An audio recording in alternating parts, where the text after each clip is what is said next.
Friends, welcome to flavours and delicacies. இன்றைக்கி நாம் செய்ய போகிறது ஒரு குழம்பு வெரைட்டி தாங்க, மோர் குழம்பு. இந்த மோர் குழம்புக்கு தேவையான பொருள் பார்த்திங்கன்னா, இந்த காய் வந்து வெள்ளை பூசணி, தடியங்கான்னு சொல்லுவாங்க, ஒயிட் பம்ப்கின்னு சொல்லுவாங்க. ஸோ இது வெள்ளை பூசணி வச்சு தான் இன்றைக்கி நம்ம மோர் குழம்பு பண்ண போகிறோம். அதுக்கு பார்த்திங்கன்னா, அதுக்கு தேவையான பொருள் எல்லாம் பார்த்திங்கன்னா, ஃபஸ்ட்டு வந்து அரைக்கிறதுக்காக இந்த 3 விஷயம் அரைக்கணும். அதாவது நான் வந்து கொஞ்சம் 1 டீஸ்பூன் துவரம்பருப்பு, 1 டீஸ்பூன் பச்சரிசி, இது ரெண்டுமே ஒரு அரை மணி நேரம் ஊற வச்சு எடுத்துருக்கேங்க. இப்போ தண்ணி வடிச்சிட்டேன். ஊறின பருப்பும் அரிசியும் தான் இது வந்து ஒரு 2 டேபிள் ஸ்பூன் தேங்காய் துருவினது. இது ஒரு 5 பச்சை மிளகாய். இது வந்து ரொம்ப காரம் இருக்காது, அதனால் 5 பச்சை மிளகாய். அப்புறம் இதுக்கு தேவையான கருவேப்பிலை. அப்புறம் மோர் குழம்புங்கிறதுனால கண்டிப்பாக தயிர் வேணுங்க. தயிர் வந்து கொஞ்சம் புளிச்ச தயிராக இருந்தால் நல்லாயிருக்கும். ரொம்ப புளிக்கணுன்ட்டு இல்லை, ஒரு மீடியமாக புளிச்சிருந்தால் நல்லாயிருக்கும். அப்புறம் வந்து உப்பு, மஞ்சத்தூள், பெருங்காயத்தூள், தாளிக்கிறதுக்கு சீரகம், இதெல்லாம் தாங்க. இப்போ வந்து நம்ம வந்து ஃபஸ்ட்டு வந்து இந்த பூசணிக்காயை வேக வச்சிடணுங்க. இது வந்து அடுப்பு பற்ற வச்சு இந்த கடாய் அடுப்பில் வச்சு இதுக்கு தேவையான தண்ணி ஊற்றிக்கலாம். இது முங்குற அளவுக்கு தண்ணி இருந்துட்டால் போதும். ஏன்னா பூசணிக்காயிலேருந்து தண்ணி விடும். ஸோ இப்படி வச்சிடலாங்க. அப்புறம் இதுக்கு தேவையான உப்பு, இப்போவே இந்த உப்பையும் போட்டுக்கலாம். அப்புறம் மஞ்சப்பொடி போட்டுக்கலாங்க. போட்டு நல்லா கலந்து விட்டு இது நல்லா சட்டுன்னு வெந்துடுங்க. இது பூசணிக்காய் இன்னும் ஒரு 5-10 நிமிஷத்துக்குள்ளே வெந்துடும். மூடி வச்சு வேகட்டுங்க. அதுக்குள்ளே நாம் இந்த அரைக்க வேண்டியதெல்லாம் அரைச்சிட்டு வந்துடலாங்க. ஃபஸ்ட்டு பார்த்திங்கன்னா, இந்த ஊற வச்ச இந்த பருப்பு, தேங்காய், இது ஒரு 2 டேபிள் ஸ்பூன் தேங்காய்ங்க, இந்த பச்சை மிளகாய்,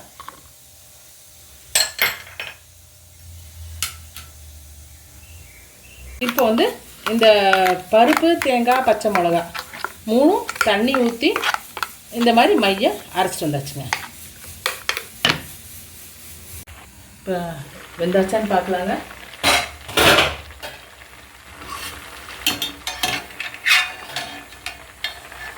வெந்திருக்குங்க, நல்லா வெந்தாச்சு.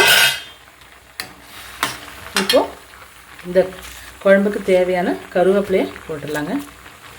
கருவேப்பிலை போட்டுட்டு நான் அப்போ காட்டின இந்த அரைச்ச விழுதை வந்து இப்போ ஊற்றிக்கலாம்.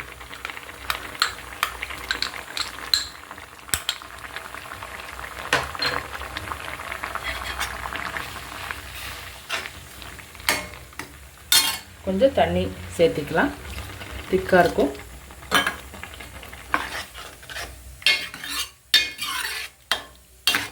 நல்லா ஒரு 2 கொதி வரட்டுங்க. இது அரிசி பருப்பெல்லாம் போட்டதுனால நல்லா திக்காகவே இருக்கும். இப்போ இங்கே வந்து இதில் வந்து இப்போ நான் சொல்லியிருந்தேன் இல்லைங்களா, 1 கப் தயிர். அந்த 1 கப் தயிரை வந்து நல்லா அரைச்சி எடுத்துகிட்டு வந்துட்டுங்க. ஐ மீன் 1 கப் தயிர், புளிச்ச தயிர் சொல்லியிருந்தேன் இல்லைங்களா, அது நல்லா மிக்சியில் போட்டு நல்லா அடித்து எடுத்துகிட்டு வந்துட்டேன். இது இப்போது நம்ம அதை ஊற்ற போகிறோம் அதில். ஆனால் அதுக்கு முன்னாடி நல்லா இந்த பருப்பும் அரிசியுமெல்லாம் நல்லா வேகணுங்க. எல்லாம் பச்சையாக தானே அரைச்சி போட்டிருக்கோம். ஸோ அது கொஞ்சம் நேரம் வேகட்டுங்க, நல்லா கொதிக்கட்டும். தேவைப்பட்டால் இன்னும் கொஞ்சம் தண்ணி ஊற்றிக்கலாம். இது என்ன மோர் ஊற்றி மறுபடியும் கொதிக்க வைக்கக்கூடாது, அதனால் இது கொதிக்கட்டுங்க. கொஞ்சம் கொதிச்சதுக்கப்புறம் பார்க்கலாம். இன்னும் கொஞ்சம் நேரம் கொதிக்கணுங்க.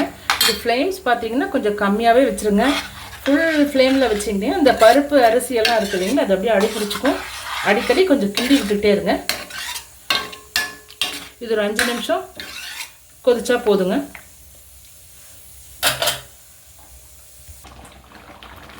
இப்போ வந்து மோர் ஊற்றிக்கலாங்க.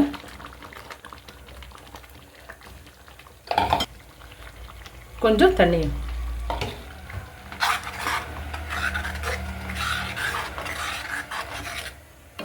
இது சின்னதாக ஒரு கொதி வந்த, ரொம்பவும் கொதிக்க வேண்டாம், கொஞ்சம் கொதிச்சுட்டு அதுக்கப்புறம் தாளிச்சிடலாங்க.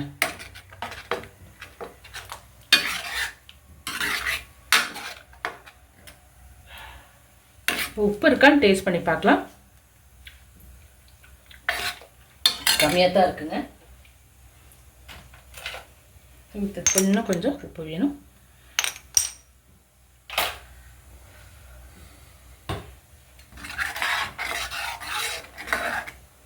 கொதிக்கட்டும், லைட்டாக கொதிச்சா போதும்.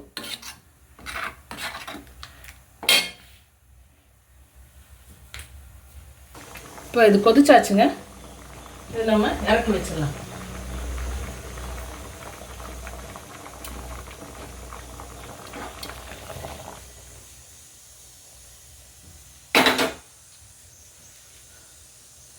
தாளிச்சிடலாங்க. தாளிக்கிறதுக்கு தேங்காய் எண்ணெய் தான் நல்லது, வேறு எந்த எண்ணெய் விட தேங்காய் எண்ணெயில் தாளித்தா மோர் குழம்பு நல்லா டேஸ்ட்டாக இருக்கும்.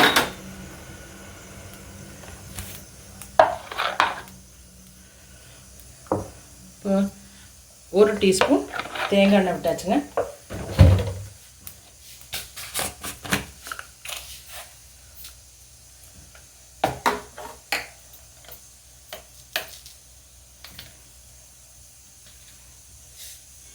சூடாகட்டும். சூடாயாச்சுங்க. கொஞ்சம் கடுகு, ஒரு 1/2 டீஸ்பூன் சீரகம்,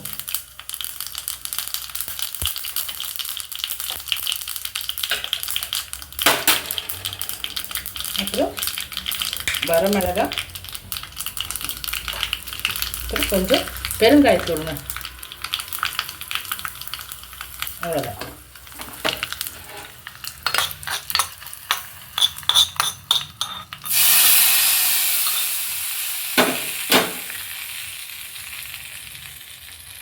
குழம்பு ரெடி ஆயாச்சு.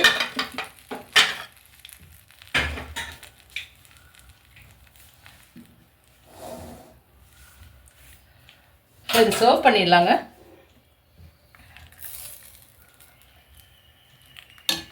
சர்வ் பண்ணிடலாம். அவ்வளோ சர்வ் பண்ணியாச்சுங்க. மோர் குழம்பு ரெடி. இனி இந்த டேஸ்டியான மோர் குழம்பு நல்லா திக்காக தான் இருக்குங்க.